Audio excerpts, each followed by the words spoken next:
Is entitled Creative Professionals in Copyright, and I'll read for you guys kind of the description of what the panel is going to talk about. In recent years, advancements in technology have given creators an incredible amount of control over how their work is distributed and used.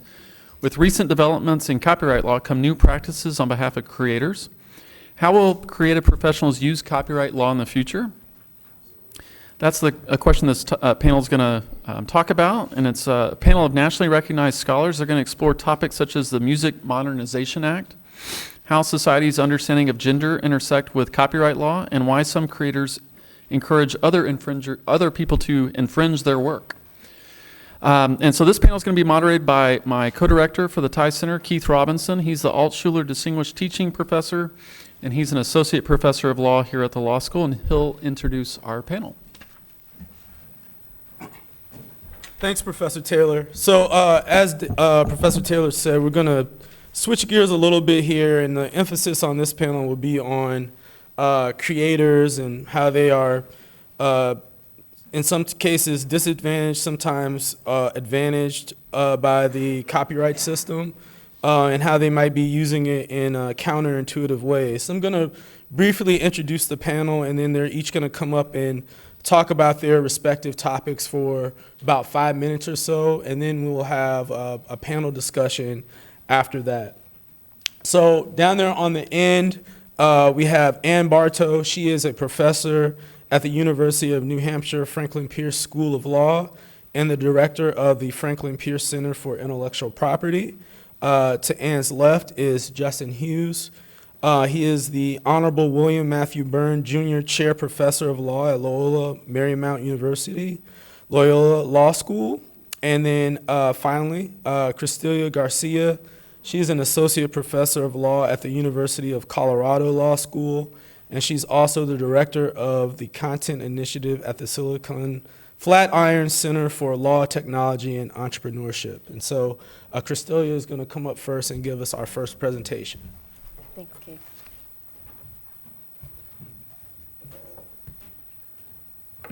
Good morning. Thank you for having me. A special thanks to David and to Keith, to the Tsai Center, and to Dedman School of Law for having me here today. I'm very excited to be here. I'm a little nervous to follow the lively exchange of last panel. I don't know if I can possibly live up to it. Plus, I've been told I have only 5 minutes. So I'm going to try to be quick and convince you that what I have to say is actually really interesting, even if you are just a patent person. So this is definitely a shift into the world of copyright. And I think the best use of my 5 minutes this morning will be to show a few examples of the premise of my claim here this morning, which is that, if I can do this right, the conventional view of copyright infringement is something that is bad, generally speaking, insofar as it's something that rights holders, as a general matter, want to discourage or punish. In my time today, I would like to propose that this is not always the case.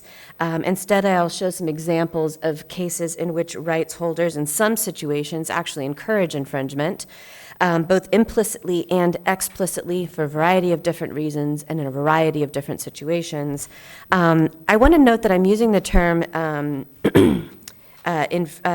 infringing here and not using gratis licensing or tolerated uses intentionally, right? Because the activity that I'm going to show some examples of goes beyond a decision just to not pursue enforcement, right? To not pursue infringement charges, and yet stop short of what would qualify as trolling, right? So it's a middle space. I'm going to break my examples of encouraged infringement down into 3 broad categories, and I'll show a little bit about what I'm talking about. The first I'm going to call profitable infringement, which, very much like it sounds, means that the rights holder can make more money with infringement than they would make without it. One really good example of this comes from the world of video games, which I've learned a lot about since working on this particular project. Video games do still make money, as they traditionally have, by selling their video games, but a large portion of money for many video games now comes from the sale of downloadable content within the video game, and this has changed the game a bit for things, right? Because now, and this is a couple of examples of quotes, we have CEOs of large video game developers, EA or Electronic Arts being one of the largest, telling people, yes, please pirate it, because that's only going to get you so far, right? Apparently, if you get into these games, you purchase them, they come with one world, right? But if you want worlds 2 and 3, and you want better weapons and new characters and all these things as they are released throughout the series of the game or the franchise, you've got to buy those in-game anyway, so the pirating will only get you so far. And there's a shift in the way that people are thinking of the business models. And these, here are a couple of tweets we've pulled where it appears that the users also know this is what's going on, right? Who says you have to buy the game because I'm going to have to buy the DLC anyway, the downloadable content. And you have people saying, well, the game did come with some free songs, right? But I don't know most of the free songs, so I'm going to have to pay for more downloadable content, hence piracy, LOL, JK. But I don't think it is LOL JK, right? I think the person genuinely is like, I can pirate this because it's fine. I'm going to be buying the DLC anyway. And as we saw, the CEOs are saying, yes, okay, fine, right? Do it. Another type of infringement example, also coming from the world of video games, that I'd like to the second category, I'm going to call remedial infringement. Basically, this is where the rights holder has other challenges. Piracy is only one of them. And as between some of those challenges and piracy, for example, infringement's the lesser of two evils and actually saves them money, right? So they can still monetize in this way. One of the big challenges facing video game developers today are these so-called gray market key resellers. A lot of games need a key to open them.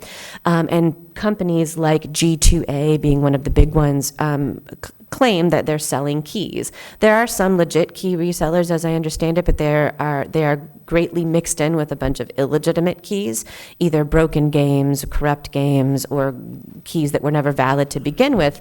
The difference, of course, is that if you go on to a site and you pay money for a key and then the game doesn't work, you feel entitled to complain to the company, the maker of the video game, that your video game isn't working.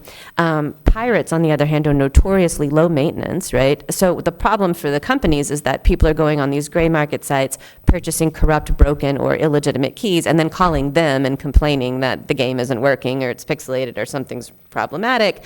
And basically, these are the video game developers saying, for the love of God, just pirate the game and leave us alone. Please don't buy an illegitimate key. If you can't afford our games, right, then just don't, just pirate them. Don't buy the keys, for some discount price and then come after us. And finally, I'd like to give an example of the third category I'll call promotional infringement, again, where the rights holder gets marketing value from the infringement that cannot otherwise be obtained. And interestingly, either because they lack the resources to attract this sort of valuable marketing, or due to the unique nature of the infringement. One example are music videos. Here's an example of some fans from China who did a choreographed video to Khalid and Billie Eilish's song Lovely. And they actually had him, rather than taking it down or charging for copyright infringement, sending it on and giving an endorsement to it. If I have a couple seconds, which I think I do, I was going to play it so you could sort of get a sense for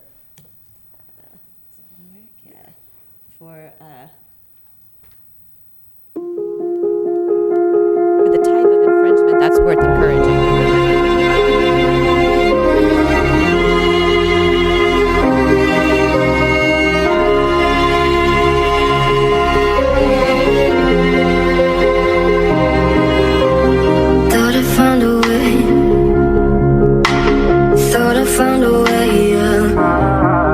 But you never go away. So I guess I gotta stay now. Oh, I hope someday I'll make it out. Okay. So point being, it's a little bit better than the cat playing the piano in terms of production value. Like I said, let's talk about possible explanations and sort of what, if anything, this means. I want to emphasize this isn't a call for less or more copyright protection, for that matter, but rather an emphasize that we may benefit from some differentiated level of protection, at the very least some statutory recognition of the fact that situations vary. Rights holders are a heterogeneous group of individuals and companies, and even within the same work over time, those needs might change, and we could benefit from some recognition of that. Thank you so much.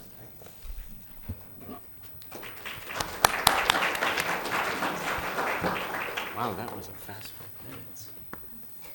It's very fast.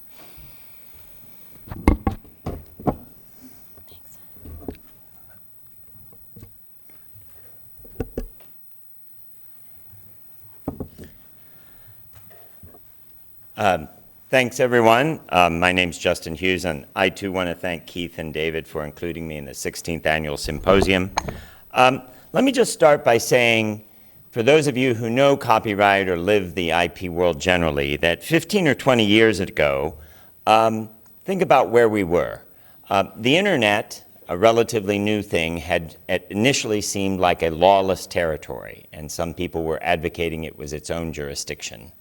And that problem was falling away. It was very clear that law would be applied to the internet, and yet the future of copyright was in doubt.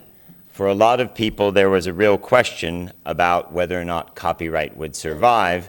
And I would say that for a lot of the copperati or the digerati at the moment, they were arguing really about that, whether there was a digital future for copyright. Well, the single biggest sign that copyright has survived and is healthy is that we aren't talking that way anymore. Instead, we're talking about how to split up the pie. And I was struck a couple years ago by two headlines that came out back to back.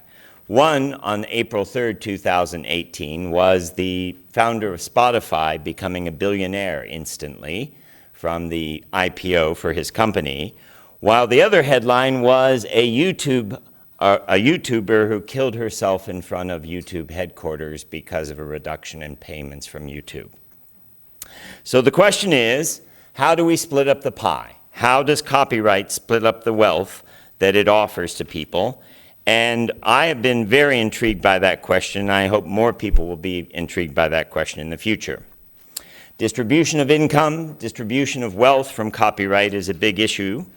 And Rob Murgis at Berkeley and I, are essentially followers of John Rawls, the philosopher John Rawls, in thinking about how to order a society. And we believe, as with Rawls, that we have to account for inequalities and distribution of income, and that in any fair and reasonable system, opportunity is open to all. Rawls described it as open to all under conditions of fair equality of opportunity. Well, is the IP system in copyright such a system that has fair opportunity of open to all under conditions of fair equality of opportunity? Amy Kapinski at Yale thinks not. Here is one of her 5 hypotheses about IP. She thinks intellectual property is a mode of power that tends to be particularly inaccessible to those with few resources. In fairness to Amy, she focuses on trademark law, or on patent law, not copyright law. And I think that that's quite wrong when it comes to copyright law. Peter DeCola's authoritative survey of musicians found that 10 to 15% of income of professional musicians traces back to copyright resources. And if you look back at the current numbers, sorry, the graph came out poorly, but in the past 5 years, just on one of the copyright rights, ASCAP and BMI have distributed $4.95 billion to creative professionals. This is the distribution to individuals, not the distribution to music publishers. So would the copyright system be more suitable to what Rawls thinks, open to all under conditions of equality of opportunity? Or is Amy right that its IP is a mode of power inaccessible to those with few resources? Well, I'd like you to look at this list. This is the list of the 25 richest African Americans according to Forbes magazine. And this is the second part of the list. We'll go back to the first part of the list. These statistics make it very clear that African Americans who succeed in the United States, who succeed massively, succeed principally with intellectual property, and within that realm, principally with copyright. Now, be assured, for Rob and I, we are completely conscious of the problem of 2 middle-aged white guys explaining this to the IP community. But this is something that we need to talk about, and we need to be honest about. And I think that this says a lot about Rawls's condition of having offices and opportunities open to all under conditions of equality. Now, on that list, I include Prince because I do not accept he has passed away. His estate keeps dribbling out tracts occasionally, which helps me maintain the fantasy he's alive, but his work is getting worse. And if you want more statistics on why IP is only for the rich and powerful narrative is wrong, look at these statistics. This is work done by Robert Brauneis and Dotan Oliar. Sorry, I've gone over, Keith, 1 minute. On race registrations at the copyright registrations at the Copyright Office. And actually, it's hard to figure out this information, so let's say it's roughly right. But if you look at this information, you find that the non-Latino African-American community is actually substantially overrepresented in copyright registrations as a portion of the population, and their overrepresentation is pretty stable. Contrast that with the Latino community, where you see a very substantial rise in the percentage of copyright registrations held by Latinos, but it does not equal their presence in the population. I could talk about the demographics on that and what I think is happening. So I think that one thing we all have to do is talk more and more about the aspects of our law that work on the distribution of wealth. These are many aspects of American, Canadian, Mexican, European law that actually address the distribution of wealth among the disseminators and the actual creative professionals. And of course, in the European Union, there's been a substantial amount of work on this. And if you look, the Digital Single Market Directive has a number of provisions on this, and this is what's, for example, called the bestseller clause, which essentially in Europe from going forward, it's German law writ large, and that is that if a creative professional has been screwed by the contract and they produce a work of great success, they will be able to engage in contract renegotiations. So this is an interesting hot topic, and I've gone way over, and so sorry, Keith.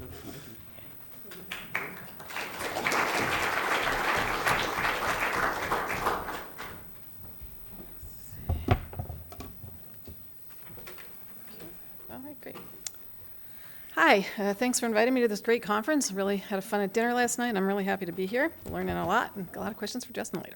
Okay, so my topic I'm calling the economics of race and gender in art law, which is a pretty broad topic. My particular take on it, well, let me start by just talking about one thing that just jumps out at you, I think, if you pay any attention to art law, or actually just the art market generally, which is how do you determine the value of a painting? It's what anyone will pay for, right? I mean, ultimately, whatever someone will pay for it is the value of a painting. Well, what is the thing that most impacts what people will pay for a painting? The artist, right? The artist. We're just obsessed with who the artist is, and if it can be attributed to a famous artist, it's worth more, and if it can't, it isn't. So intellectual property, copyright, trademark, and branding, all kind of interesting. So I'm going to start by talking about some of the issues with race and gender in art law generally. So one is there's been many famous ownership disputes, and there's two really important ones in art law that have a really significant racial subtext. So the first one, and we know the Barnes Foundation. There was an eccentric, very wealthy guy in the Philadelphia area, and he formed his own, he bought a big mansion and had his own museum, and he had his own sort of unique approach to art. He had an art school, he had a lot of sort of followers, students, acolytes. And he really hated the Philadelphia art establishment. It was a bunch of rich people, and he didn't like them. So he gave his art, which was tremendous, to a historically black university in Chester County, Lincoln University. He wanted them to have it. As soon as they got it, all the rich people in Philadelphia figured out how to steal it from them. And now it's in downtown Philadelphia. If you want to know more about that, there's a great documentary called The Art of the Steal. Okay, so that was one. And they really lost out, because if they're going to take the art away, it would be nice if they at least got paid for it. But of course, that didn't happen either. And the justification in both cases, I'll get to the other one in a second, which was just incredibly racist. It's like, oh, this historically black university doesn't know how to keep art, or doesn't know how to show art, or you know, this is very, very unsubtle and loaded and really horrible. The second case involved Georgia O'Keeffe. She, a famous photographer or painter, donated a lot of her art to Fisk University. a historically black university in Nashville. And the same thing happened. There was all these criticisms. And so one of the Walmart heiresses, Alice Walton, decided she would like the art in Arkansas where she could enjoy it, not at some school in Nashville that she hadn't attended. So she used her money to get a 50% interest. So the art moves back and forth between a museum she built in Arkansas for herself and this one that George O'Keeffe intended the HBU to benefit from. And again, they said, oh, well, that university just doesn't have the money to do right by this art. It's like, then give them the money. Right? I mean, is that like brain surgery instead of stealing the art from them? But in any case, in both cases, the winners leveraged very highly contestable claims of fiscal mismanagement, and nobody really found any evidence of that, but it sounded, like a reason to take their art, and the courts, some judges went along with it. George O'Keeffe also was a victim of a gender issue. In addition, she had a bunch of art. Of course, her husband was a famous, why am I spacing on his name, photographer, Stieglitz. And so she had some of his work, and she had some of her own work, and some works that they collected in like a storage locker and didn't pay any attention to it. And then when she went to get it, it was gone. And it turned out there was, she could find where some of it was. This guy Snyder had custody of it, and so she sued to get it back, and the court basically threw her out. They said, oh, you slept on your rights for 30 years and failed to take action, so tough on you. Well, when do we care about statute of limitations in art theft? Almost never, right? I mean, people are still, there's an article in today's New York Times about a Nazi theft of art from somebody during World War II, and they're trying to get the painting back. They didn't have a statute of limitations, and I agree with that, right? Until you know where the painting is, why are you going to litigate it, right? So once she found her paintings, why couldn't the statute of limitations start then, like they do for men all the time? She was just written up, like, if you read the opinion, she's like this like flaky old lady and doesn't deserve her art, and somebody else can deal with it better.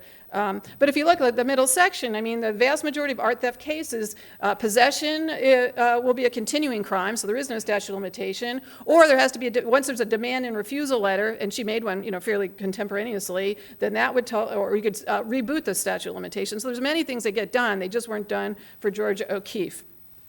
Jumping into another topic, nude posing. The Guerrilla Girls, who are famous activists for women in art, talk about how the only way to get into a museum is in the painting, like naked. If you're naked in a woman, that's how you get in a museum, and you're featured in the painting, you're never the artist.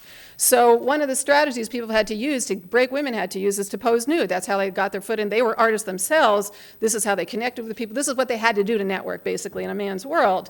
Well, there are a lot of hazards to nude modeling. There's a lot of sexual harassment, a lot of sexual assault. It gets turned into non-consensual pornography. The pay is low. There are labor abuses, and they have to deal with voyeurs, gawkers, and creeps. I actually have a friend who did this for a while, and yeah. So the hazards of nude modeling. So it's an obstacle men don't have to go through. This is just a poster by the Guerrilla Girls. I'm going to skip in the interest of time. We can go back. But another example, Barbara Kruger. This is her art. Is this small world, but not if you have to clean it. She's an appropriation artist, so she took the picture from someone else had the picture, and she added the text, and then it became a work by Barbara Kruger. Well, she got sued by the photographer and wanted to claim fair use, but it didn't look good for her on fair use. Luckily for her, if you think she should win, obviously it's not lucky if you don't, but luckily for her, the photographer, Hepker, did not fail to comply with 104A, because like a restoration copyright. So basically, the copyright went away on a technicality, so that preserved her ability to use her artwork. But she didn't get the fair use that this guy did, right? We all know Richard Prince. He took somebody else's book and made a few changes, and then all of a sudden it was an artwork by Richard Prince, right? Beforehand, the book, you couldn't even give the book away. It was like in a used bookstore, and so the paintings, the pictures inside were worth maybe pennies, but as soon as Richard became a Richard Prince, it's hundreds of thousands of dollars. And so if you read the decision, that's what the court says. It's a completely different work. It's worth so much more money that it must be fair use. Which, you agree or disagree, we could have a long debate on that, though we're not going to, I promise. Whether we're going to have a debate on that or not, it's clear that the standard for fair use is discussed, although it was dicta here and here, some other cases, there's a real deference to white men. And so this just defeats the pipeline problem, right? In some, like you say in STEM, there's just a pipeline problem with women. There's not enough women. Well, in art, guess what? Women are the pipeline, okay? There are way more women in art school than men, but nevertheless, all the top auction sales are male artists. Women don't even make the top 40. Very few galleries will have even 50% women. 4% of the artists in the modern art section of the New York Metropolitan Museum are women, but 76% of the nudes are female. Only a third of the Whitney Museum, so on and on. They don't do well at art fairs. Anytime you have an art context, you have women insignificant. This is just a little chart, again, in the interest of time, and I have to skip, but it basically talks how art galleries control the value of art by manipulating two signals, price and buyers. And they have a lot of things they can do to make sure they get all the sales, and if someone takes their painting to a different gallery, then they can just shut them out, refuse to sell with them, deal with them. So they ultimately have a lot of control. Ultimately, rich men, mostly white, control the economic value of art worldwide. A lot of art is really just an investment to them, although art has a lot of special things. Maybe they appreciate them sometimes. But we know the value of art's subjective. The intrinsic value of a painting is paint and canvas, right? It's a few dollars. After that, the value is just a matter of taste. But manipulating that taste in a sexist and racist way is what I'm going to talk about in the article. Most of the economic valuable art is created by white men, and then museums are also big players in this. There's a symbiosis with museums and rich people, galleries, donations, paintings on loan. If somebody owns a lot of one artist and then suddenly there's a show about them, it increases the value of the art. So rich people who collect that guy want a show about them, and if you have the right museum connections, that's sometimes how you get it. Things like deaccessioning, right? Are more women deaccessioned than men? Who gets the point of pride in certain locations in the museum? All things that are tainted by racism, sexism. And finally, yeah, that was my last slide. Finally, my little normative component, which is what the heck do we do about this? And I just talk about some of the things that are out there, like the attribution right in copyright could actually facilitate discrimination because it lets you know if somebody's name sounds foreign or name sounds female, something like that. The attribution right may disadvantage certain works. Artworks themselves can be racialized and gender that are perceptible in signaling, right? The topics that we choose may reflect who we are. I don't think that's surprising, but then people can guess who we are, and if we're somebody they want to discriminate against, they can. Integrity, like what integrity means in terms of art, like attribution and integrity and moral rights. And finally, galleries, auction houses, and museums. So what I'm playing with here, obviously, is just anti-discrimination principles as sort of an enhancement of our moral rights. Thanks.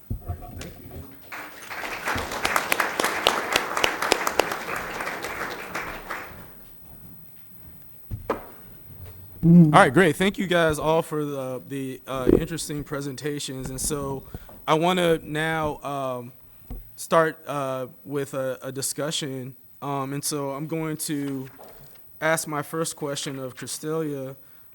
So in your presentation, you outlined sort of the three ways in which infringement is being monetized, or the ways in which you've observed infringement being monetized. I'm curious if one of those stick out to you as sort of more harmful than not to the copyright system or how we understand the copyright system, and just overall, how do you evaluate the three different ways? If you could go into that a little bit more. Sure. Well, I think that, to be clear, I think that the three different things I described, the profitable infringement, remedial infringement, and promotional infringement, have some overlap, right? There's certainly some forms of the encouraged infringement that do a little bit of both. There are prospective advantages. Obviously, these, first of all, they benefit from them, right? They're making more money, or they're saving cost, or they're getting some kind of promotion that they otherwise either couldn't buy or can't afford to buy. But there's some risks as well. So in the project, I talk a bit about one particular reason, I think, a recognition of the differentiation in rights holders here, both their sort of endogenous preferences and so forth, is that because this is instituted on a one-off basis, it can be used in an anti-competitive way, right? It can be selective, which has a couple of consequences. One, you could imagine a rights holder allows a certain participant to infringe, and maybe even encourages that infringement, but then doesn't do so for another one because they want to use it in a selective way that can be anti-competitive, for example. It also has some real concerns, I think, normatively in terms of norm setting. And you can imagine, as a user, right, you see the group I showed you who put up that choreographed video for Khalid's song, and you see them getting tweeted out by Khalid and him saying this is so great, so then you invest and you make your own video and post it to YouTube, and it just gets taken down, or all of the revenues around it get claimed, right? So it is sending some mixed signals that convolute whether or not this is or isn't infringement, right? Because it is infringement for some people, and for other people, suppose it's technically infringement, but it's, allowed infringement or even encouraged infringement because they're able to monetize it for different reasons. Basically, what it lacks is some transparency and accountability, right? It also allows legislators to some extent to give a nod as if they are doing something in the interest of the public, when in fact they know that this can be skirted around. So it doesn't really hold them as accountable for doing the things that they say they're going to do. So yeah, I mean, when I saw the video, I wondered if Khalid had not liked their performance, would that video still be up, right?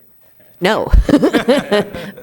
Right? Because, especially for YouTube, which is just the context in which I showed the video here, under the Content ID program, which is a private arrangement between certain select rights holders, I should emphasize, and Google, who is the parent company for YouTube, when the videos go to be posted, the content owners can block the video altogether, which would be one option if he really just hated it, he thought it was bad for his brand or so forth. Or they can claim the revenues around it, which means that it can go up, but, and he may very well have done that in this instance here.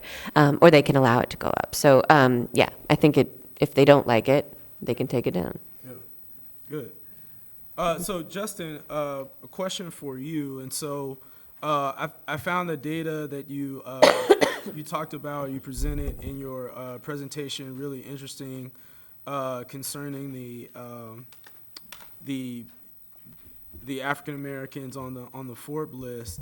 So my question is, what is it about copyright that makes it more effective, you think, than other methods of intellectual property at having this positive impact? Okay, Keith, I thought well, first, a question for you. Do I get to ask my co-panelist question? Yes, you do. Yes, you do. No, we have to engender the debate that Right, that's the right. last discussion. Okay, but I thought you were going to ask first why copyright and everything else, and the answer to that is maybe every other property regime is stacked so badly against African Americans, and this is the one that is stacked least against African Americans. So our narrative is not copyright is perfect or copyright is wonderful. It may be copyright is just the best deal in town of a bunch of not great deals. Mm-hmm. But on the question of why copyright and why not other IP, I mean, it is very clear, and Colleen Chen at Santa Clara has looked at this, that there is a very different spread on who are inventors. And so first-generation Indian, that is subcontinental Indians, first-generation Chinese Americans are disproportionately represented in the inventor pool. African Americans are disproportionately unrepresented in the inventor pool. I don't know. I think it's very hard not to explain that partly by lack of STEM education opportunities that are adequately disseminated in the African American community. It is partly path dependency from role models, because one way to look at this is to say, one way to look at it humorously is to say, Asian American kids lack good rap models. Right? They have good science and math models, but they don't have very good pop music role models. And conversely, African American kids have great athletic role models and great music role models, but not great science role models. So that may all be a big part of it. But for me, I would say it's STEM education issues and the problems in our public education system. Okay. All right, and so you talked a little bit about the pipeline issue, and so Ann, you touched on that in your presentation.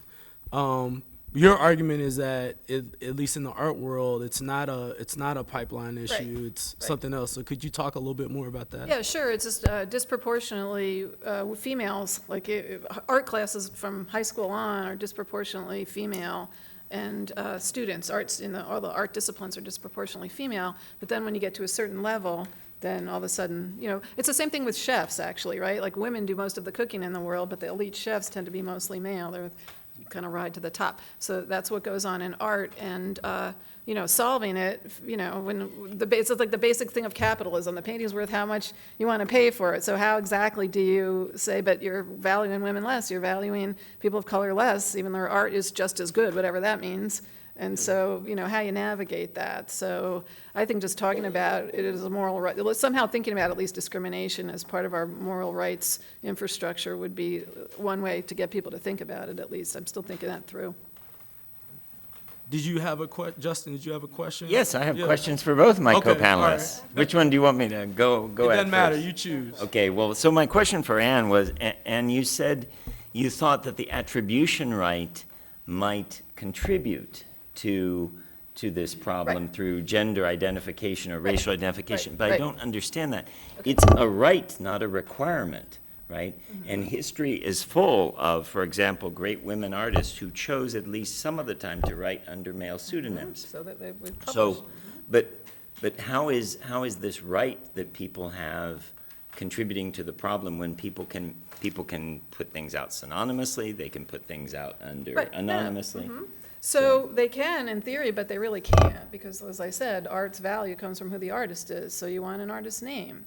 Now, there's a lot of studies that have been done. Women never used to get admitted into symphonies because their instrumental playing was inferior. Then they had them audition behind screens, and suddenly it turned out the women were just as good as the men, right? There's examples of this all the time. Art is also, I would hope that's a little less subjective, but art, there's a huge subjective, what is good. And so if you're looking, if you're insecure about your taste, you see, you want to know who the artist is, and then you're going to find out a lot about the artist, which may consciously or unconsciously affect the prejudice. But I don't really think you have a choice if you want to commercially, somehow commercially exploit your art, not to give some identity. Banksy gets away with it, but I don't know how many people we could have like that, or we could have valuable. She's gotten away with it for a long time. Right, but do you know for sure? I don't know. But that's the thing. I think that's close to a one-off. I think by and large, maybe graffiti artists could be anonymous, but to move into the commercial art market, like I'm talking about, galleries and museums, you can't do it without an identity. But I don't understand the solution. Is the solution to require London Frieze and LA Frieze and the LA Art Show and the Armory in New York to have anonymous shows?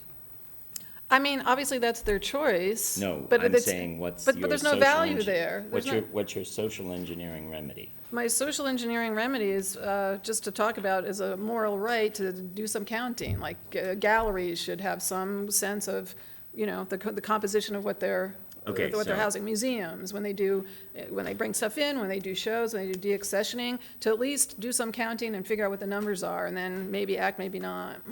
And you know what the Baltimore Museum did this year? Yeah, they all women. Sure, but that's, this is like the Supreme Court. They got one woman. It's like someday there may be 9 women, but I'm not going to live to see it. And the same with that museum. 1 or 2 museums will make an emphasis for women. 2 years down the line, they probably won't, and it'll be over, because we watched that too many times.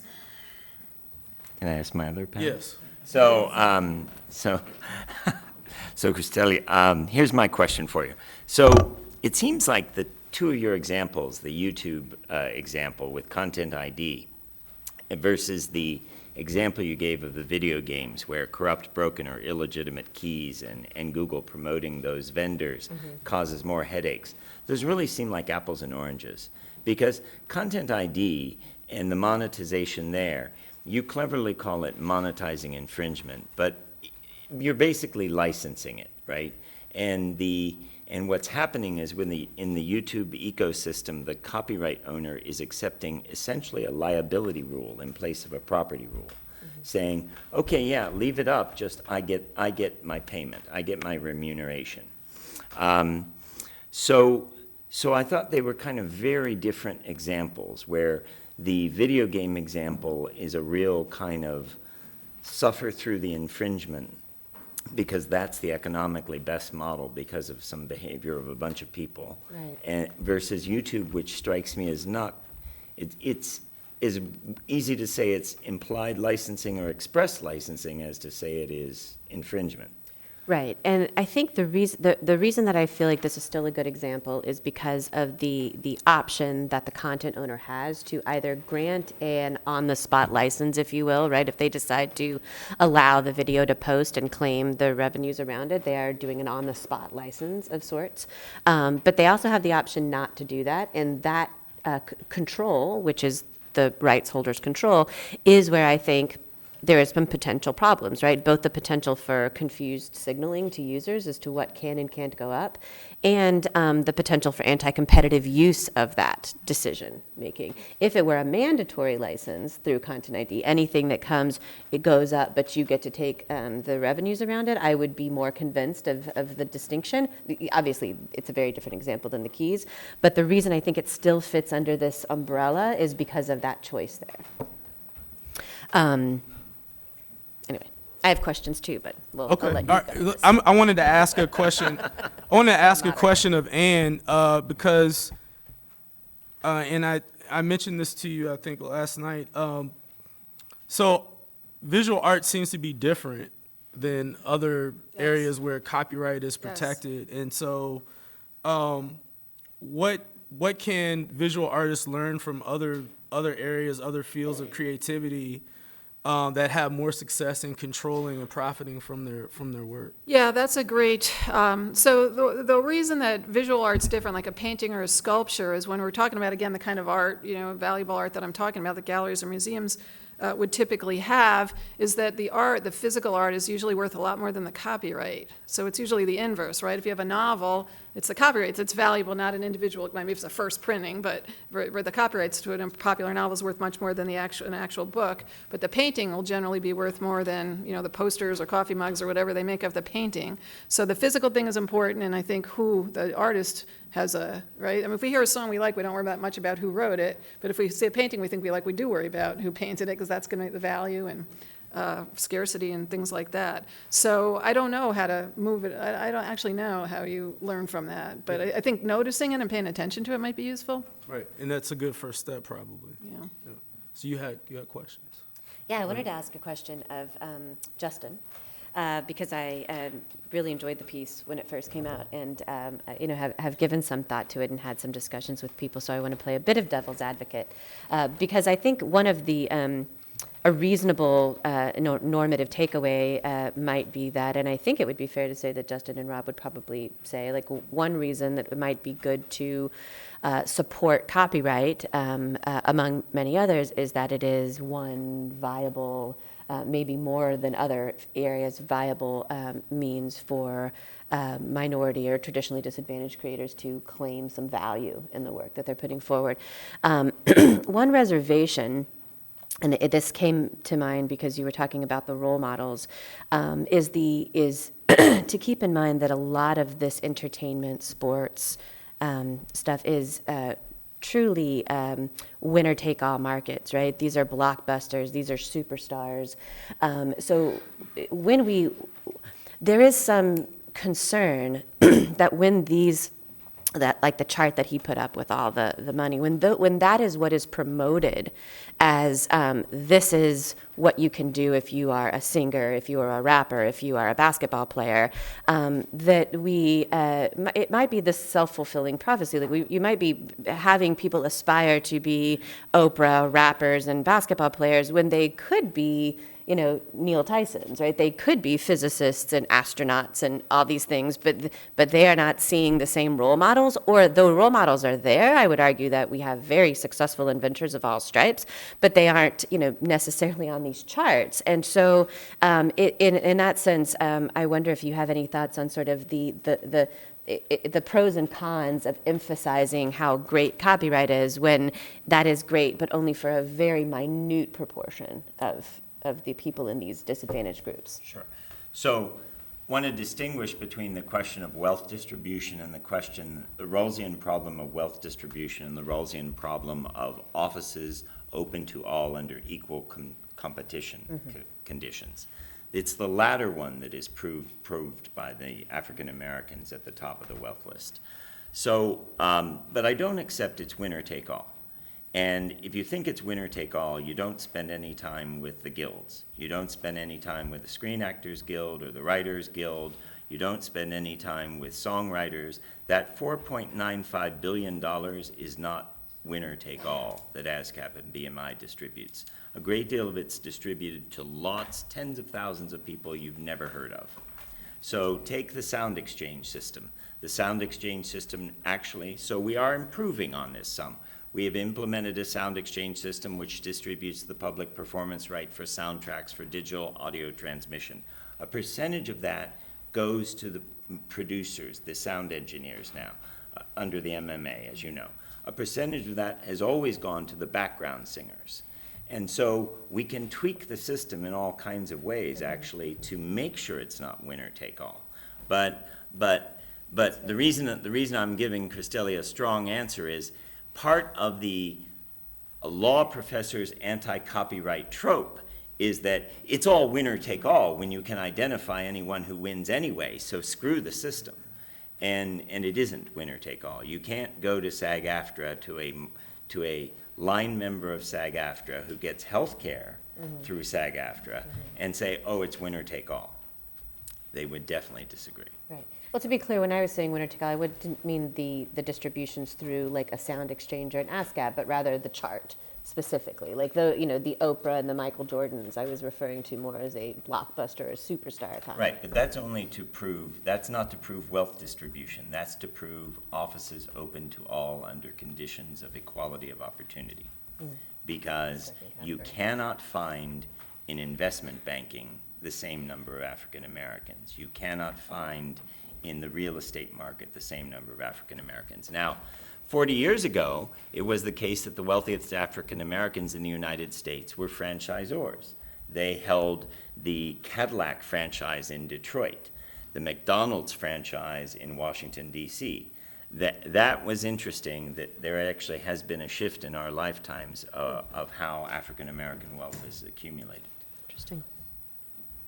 Okay, so we have about a little less than 15 minutes left. So I'm gonna open up the panel to questions from the audience. If you just raise your hand, and I'll call you. Yes, sir. I have two quick observations about some of Justin's claims and then a question for Ann. The observations are this. You pretty much portrayed the digital copyright environment as pretty safe for copyright advocates now, but there's one area where that's not the case, and that is the open access controversy in the scientific community ever since the Budapest Open Access Initiative. In 2000, the scientific community has been very strongly in favor of open access and very critical of publishers claiming copyright. So that's when, of course, the whole Creative Commons movement developed out of that. The other is a newer development where there is a group of people who are being exploited for their copyrights, and that is college athletes. You may be aware that California passed a law, 26 other states are considering legislation that will give college athletes the rights to exploit their names, images, and likenesses. This is eventually probably going to result in some kind of production legislation, but that is a core group of people whose rights now are being exploited by the NCAA and the conferences who now profit hugely from that exploitation. My question to Ann is this. Visual arts is the one area of U.S. copyright law which has some recognition of European moral rights. So my question to you is, what opportunity do you see to expand the notion of moral rights under U.S. copyright law that would speak to some of the concerns you raised? Oh, am I optimistic? Not at all. I mean, no. I mean, moral rights has been viewed with so much hostility in the United States. It's largely seen as transactional and financially based. So a lot of the explanation for why we don't have more traditional moral rights is really rooted in the idea that people own property. That's the most important thing, like the property owner. And so I don't think people, especially the rich people that invest in paintings and other visual arts, I don't see them going quietly. And those are the people that run our government. So I'd love to answer Ann's question also. So as you know, Jerry Nadler has introduced in the past droit de suite legislation, and that actually is a little bit wealth transfer oriented and author oriented, moral rights oriented. Moral rights, I'm not as dark and despondent as Ann is. I think long term there may be some developments. The problem is that one problem for us in that space, first of all, I'll say the U.S. government has over time moved its position, and so it has no problem now in international treaties saying, yeah, we'll accept moral rights within certain parameters. That was carefully negotiated for the Beijing Treaty on Audiovisual Performances in a compromise between the actors and the studios. But it's all quite complicated because authorial attribution rights in the audiovisual world depends on a guild, on a labor union, the Writers Guild, not on any law.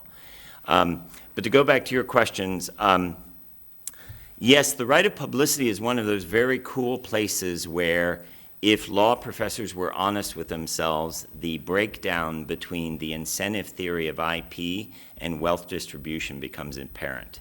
Because you can make a strong case that we don't need a right of publicity for people to try to become famous. So that it's probably not very necessary for the incentive theory, and it's not, you don't need a right of publicity to make athletes do their very best, whether they're playing at the college and university level or they're playing pro. But in terms of wealth distribution, the question is, why should the big corporate entities, why should the big universities rake in all the money when these young men and women find themselves frequently having, this is the apogee of their earning potential, and so why shouldn't they be able to capitalize it? So if you're concerned about wealth distribution like I am, you applaud the California law and say that's great, right? Even though all three of us, all four of us worry about wealth distribution to universities and colleges, we want our universities and colleges to always get more. If it's between the individual who really might be at the apogee of his or her earning career and the university, I will side with the individual.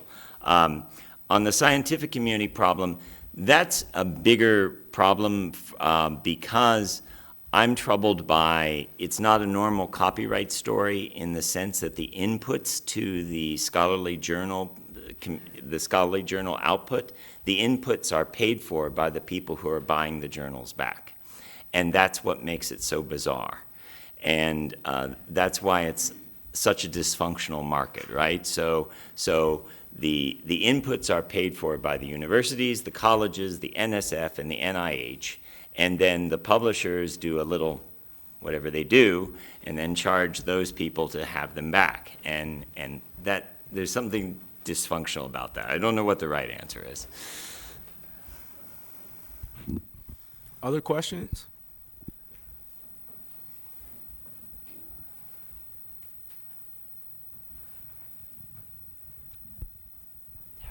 Okay, well, I have more. All right, so I know we have some high school students in the audience, so this might be interesting to them and might be something that they probably know more about than even I do. So there was a New York Times article in February about a girl named Jalea Harmon, and she created this viral dance called the Renegade. And in the New York Times article, she talked about the fact that when her dance went viral on TikTok and some other platforms, she was not credited as the creator. And then she launched this campaign to prove that she was the creator of this dance. Along the way, she presumably lost out on a lot of lucrative opportunities. And I was struck by, I read the New York Times article, I was struck by the fact that the role of copyright seems to have been missing from her story altogether. And I just wanted, you guys are people that I respect on your opinion on this. I was just wondering what your thoughts were on this. I mean, you could see that this story is probably something that might occur on a daily basis, but what are your thoughts on this, and what do you think about this idea of, and this is an attribution problem, but also a copyright problem?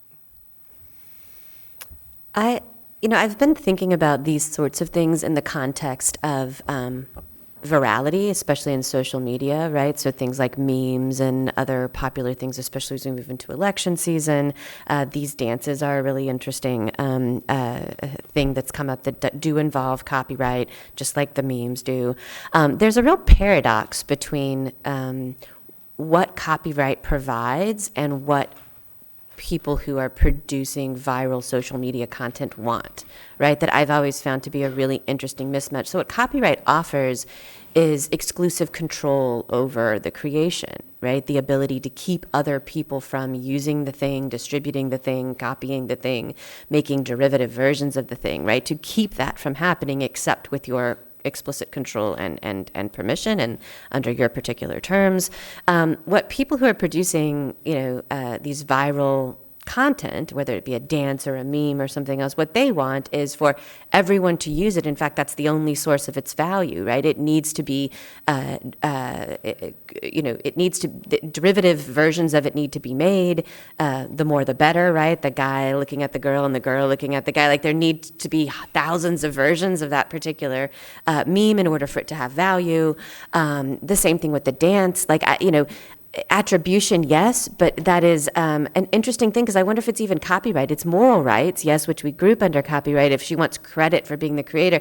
But I would say she doesn't really want control. She doesn't want to be able to keep people from using it or only allow people to use it who pay her, because the two people who would pay her to use it will not a viral dance make, right? So I think it's a mismatch, and I think we see this in a lot of different things. There was the recent thing where the video game developer had licensed the Rickroll song, and they have the character that Rickrolls, but then when gamers were posting to YouTube themselves Rickrolling, it was getting muted or pulled or blocked, and so it ruined the whole point. The whole point of licensing it was so that this could be viral and people would post videos, but when copyright stepped in and Content ID did what it does, right, and the bot detected it and it blocked it or took it down, we had this whole, there was a very big disconnect between what they were trying to do and what copyright allowed for. And they even had the license, right? Not the individual users, but the game developers. So I just think it's a mismatch. It's a new, interesting challenge.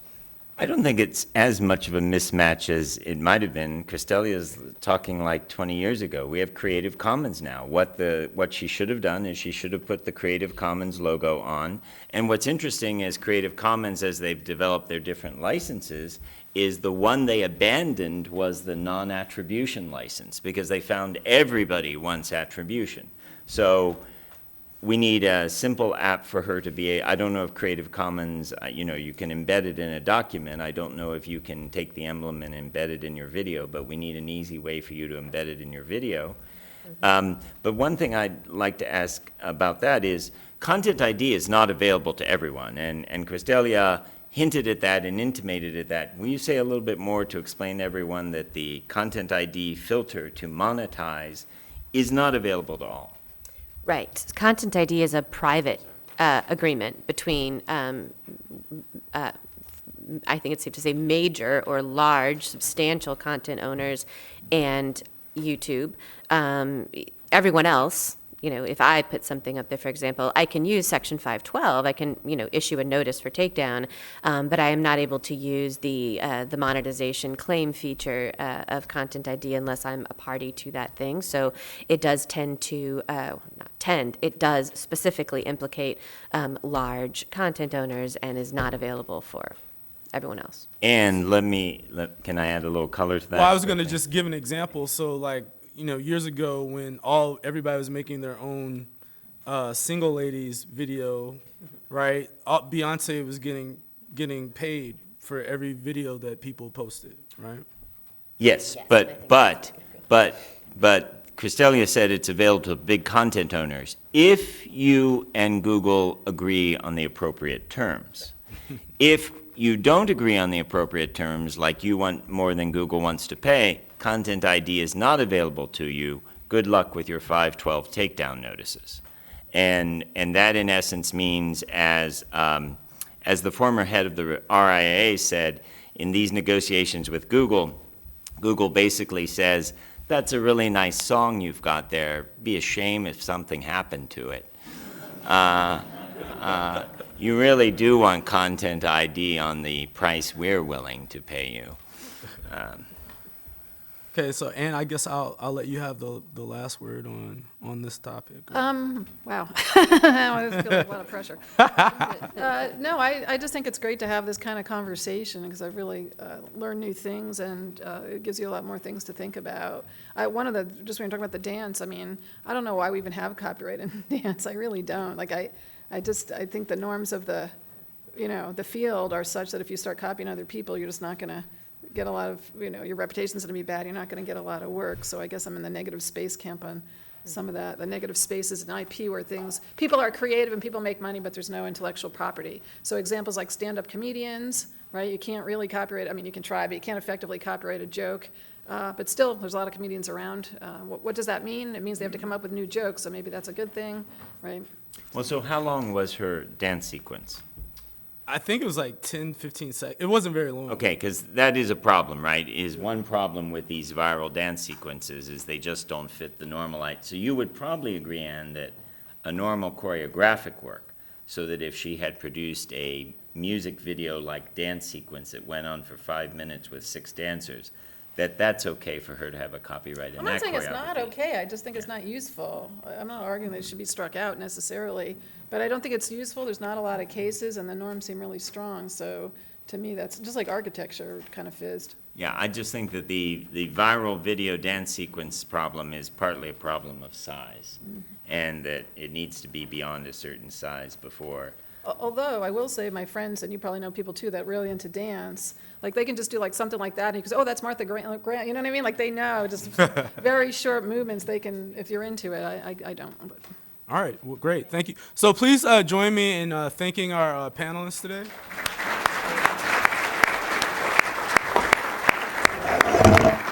All right, I was about to ask one of the panelists to do the Carlton for us to talk about like really short dance moves, one of my favorite dance moves. Yeah, I think So administratively, let me let you guys know if they're willing, we're going to post the PowerPoints on a website, and you have information in your packet about where to go to get those. So hopefully they're willing to do that. Yeah. And then we're going to break now. You don't need to rush over to lunch. Lunch is going to start in 15 minutes, so you can feel free to talk amongst yourselves, talk to the panelists, come up. But when we go to lunch, it's not in this room, so we're going to go out and to the right, out into the middle of the law quad. There's a big structure with columns in it. You take a left, and the Story Hall is straight in front of you. There'll be signs, but you'll go up the steps into Story Hall, and you'll take a left. So if it's complicated, I'm sorry, but we'll have students out there helping to direct your path to Karcher Auditorium.